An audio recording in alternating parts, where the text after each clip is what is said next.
Hello, this is Joseph Gillette Sr. with Venture Capital Cross, and today I want to talk about the DeepSeek AI news from China and how this might impact US AI companies. And there's a couple things to unpack here.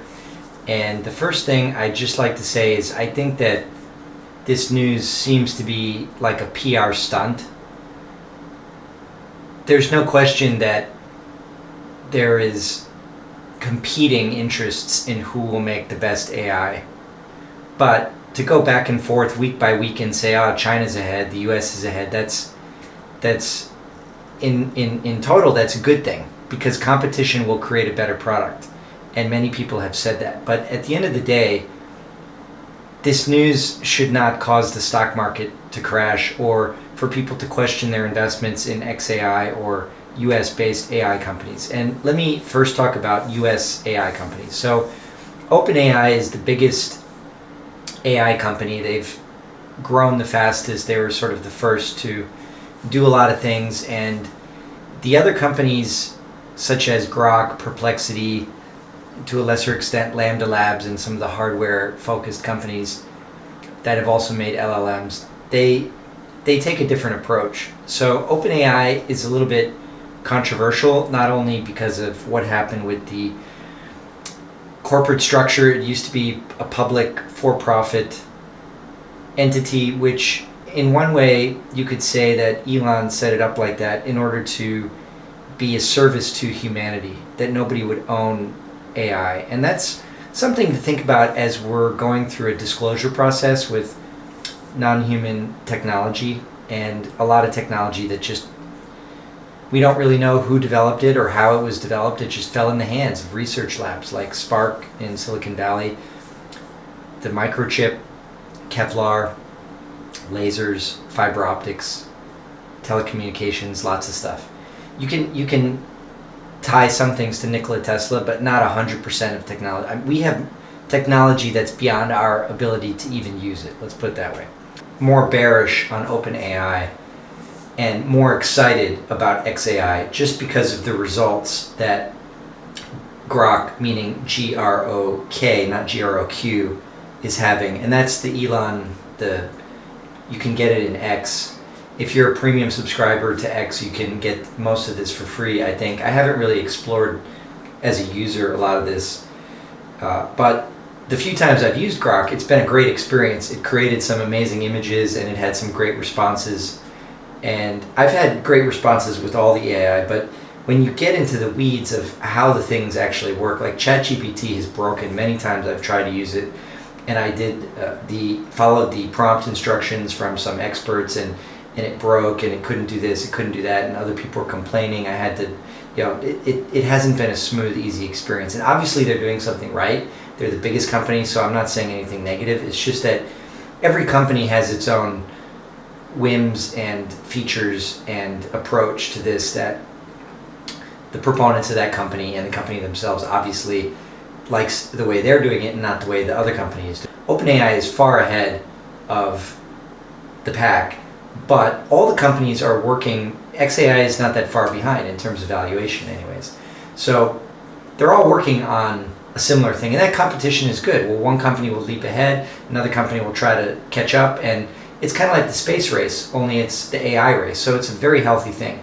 Now, the problem with China is a huge black box, so we don't know what's going on behind the scenes.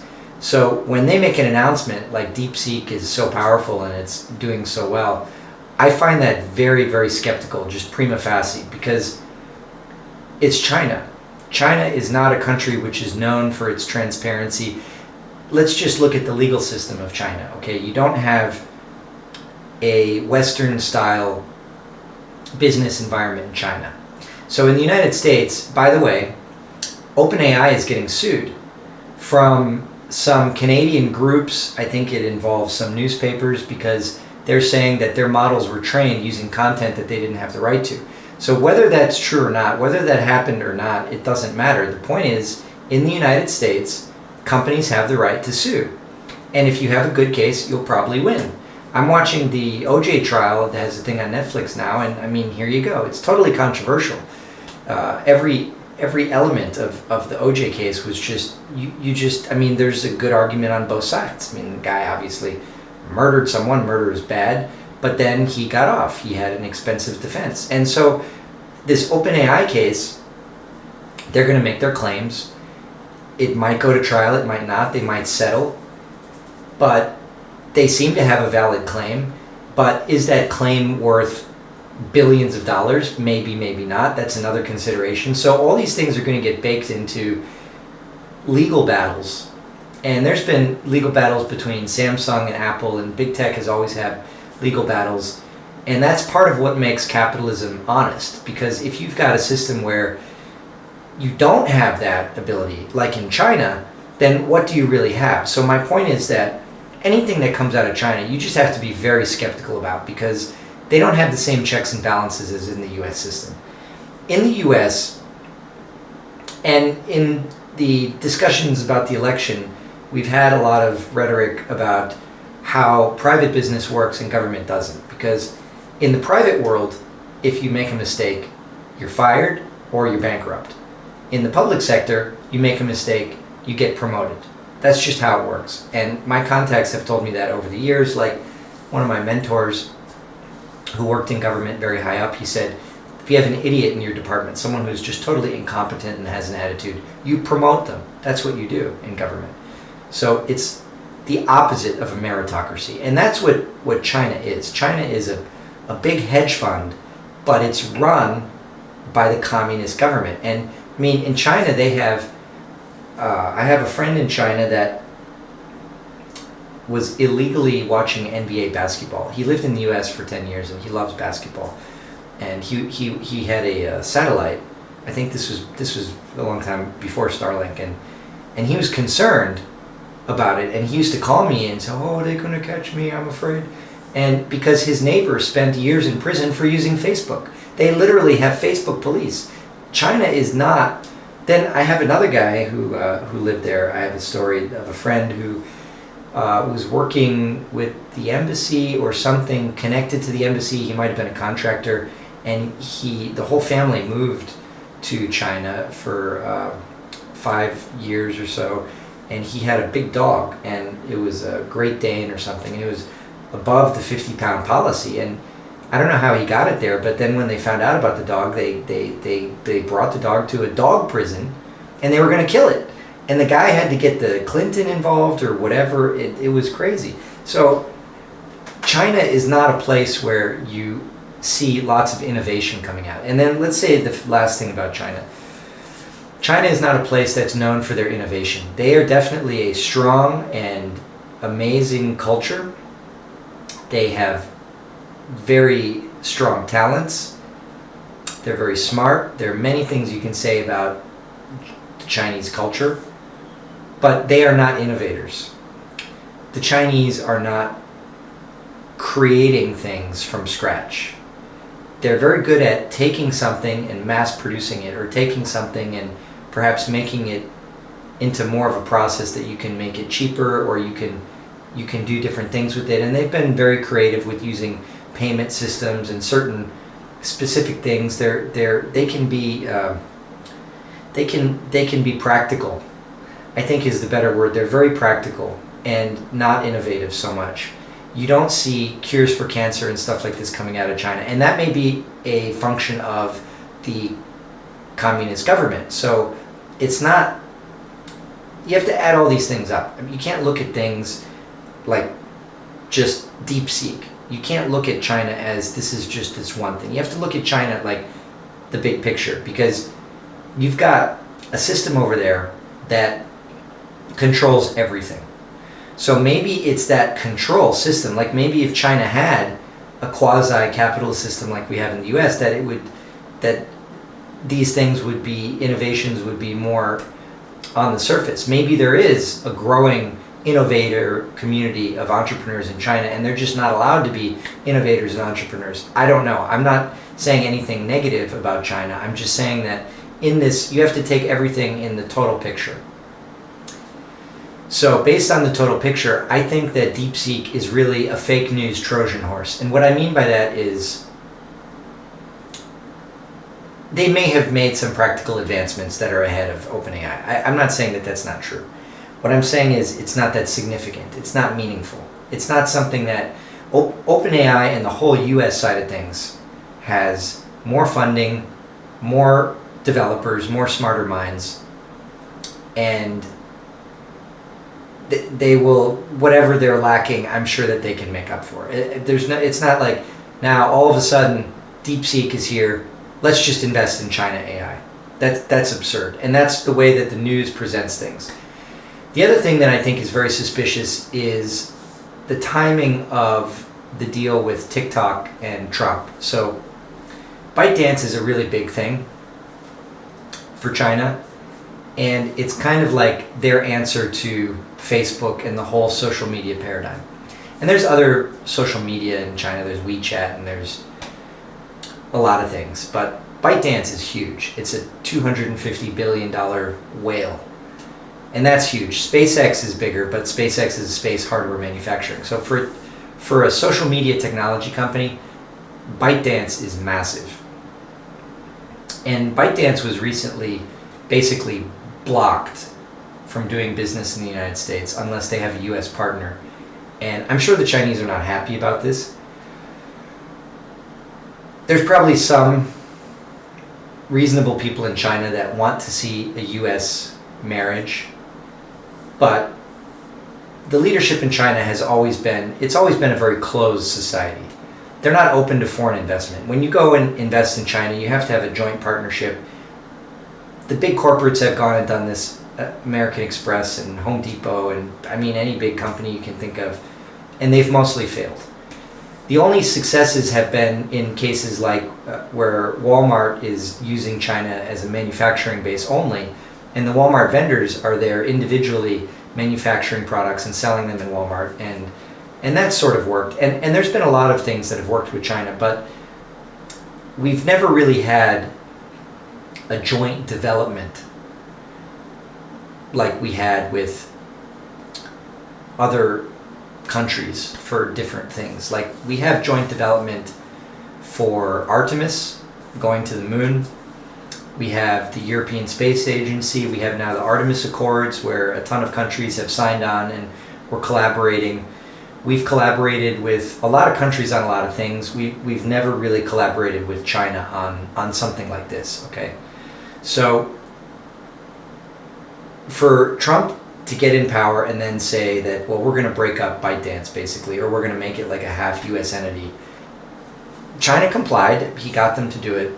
I mean, they sort of agreed to do it, but the point is that DeepSeek news may be kind of an answer. It's like a shot across the bow. It's like, okay, we can play that game too. And for that, I respect them because they're trying to play the Trump game. And that's smart of them. But we have to be smart too. We have to understand that if that is the case, that they're trying to play our game with these PR missiles, then it's just a PR missile. It's no different than what our US companies do. Every week we see PR missiles between Apple and Google, and like the last one I saw was the Apple Vision goggles things are several $1,000s, and I forget if it's Google or Meta has a product that's glasses that's only a couple hundred, and the sales of that product are just phenomenal. And so each day in the market we see, if you watch the CNBC, you've got news every day that's competing. And you don't have that with SpaceX, which is why I love SpaceX so much. But in big tech, like social media, like Facebook, Twitter, like now it's a censorship debate. Like after the election, Zuckerberg said, okay, well now I'm not going to censor. So we'll see about that. But you've got PR missiles every day firing back and forth. Boo, boo, boo. It's like a Sun Tzu mentality towards business that they picked up in the 80s from the Japanese. And the Chinese are just saying, we can play that game too. DeepSeek is better than you. Now what are you going to do? And so for that we should respect them, but we have to keep all this background in mind. It doesn't mean that, someone asked me, how does this impact XAI? And my answer was sort of politely, it doesn't impact it at all. within hours of this news, by the way, Perplexity made a deal with DeepSeek and integrated it in their platform. So at the end of the day, it's like, do any of these advances really make any, I mean, especially these are all private companies, most of them, are these meaningful news releases at all? Because they're all collaborating. In other words, if DeepSeek really is better, but then they're sharing it with the American AI companies, then what difference does it make if we're all going to have access to it? And that's the same thing with ChatGPT. The other AI companies were using ChatGPT, and then they basically tinkered with it, and then now they have a different model which they think is better. So that's good. That's a healthy AI technology race. It's a competition that's very productive. So this news, I don't think, I mean, this is my opinion. I don't know. I don't have any inside information on this. It just feels like a disingenuous fake news release, especially right after this TikTok news. And at the end of the day, I don't know why this might be negative for US-based AI companies. I mean, so they develop something good. So what? Good for them. That's great. And they allow us to use it even better. What is the negative here? That's what I don't understand. Stock market shouldn't be down. And I understand markets always move based on perception, and the perception here is that China is winning the race. But my argument, and I think Kevin, someone said this online, that we're all winners in this race because it's just going to make technology better and cheaper. So that's the other point, is AI now, a lot of these things are expensive now, but as we start using them, the idea is also to make everything cheaper. So we should have access to cheap technology, not only advanced technology. And a couple last thoughts. One is, there was another piece of news that the US Navy has blocked use of DeepSeek because of security concerns. So here's another point. So let's say DeepSeek is the greatest thing in the world. Are we now all going to start migrating over to using DeepSeek, which is controlled by communist China? I don't think so. So I'm shocked, actually. When I saw this, I first saw it and someone sent me, and I thought this is just nothing, and I replied to them like, so what? And then the next day it was all over the news, and then the next day after that the markets are tanking. I mean, it's just craziness. Now, in some way, I think NVIDIA might have been overvalued. So, but this is all healthy. This is what markets are all about. And to the extent that DeepSeek is doing better than, let's say, its U.S. counterparts, then that's good. That's a healthy race. It's going to make the U.S. try harder. And so we're all winners in this. So I don't see any problem, and I don't see any reason to doubt or question your investments, whatever they may be. So that's just my take. I may be wrong, but in any case, I think that the whole competition is healthy for markets, healthy for venture capital. So just do your own research. That's always the bottom line advice, and always never overweight private companies. So if you're going to invest in any private companies, just take 5 or 10% of your portfolio. It's risk money you can afford to lose. You invest it and forget about it. It's like buying gold or silver. Gold and silver is not going to do anything in a couple of years. You just have it just in case. So you invest in these companies. What if one of these companies makes a breakthrough that, like Sam said the other day when he was at the White House, cures cancer? What is OpenAI worth then, right? So the investment here, it's high risk, it's development, it's ventures, it's building something for the long term for humanity. So it's doing something big and possibly making money, but it's also risky. You never know what can happen in private markets. So you always want to do your own research and be careful. Thank you very much. This is Joseph Gillette Sr. with Venture Capital Cross. Have a great day.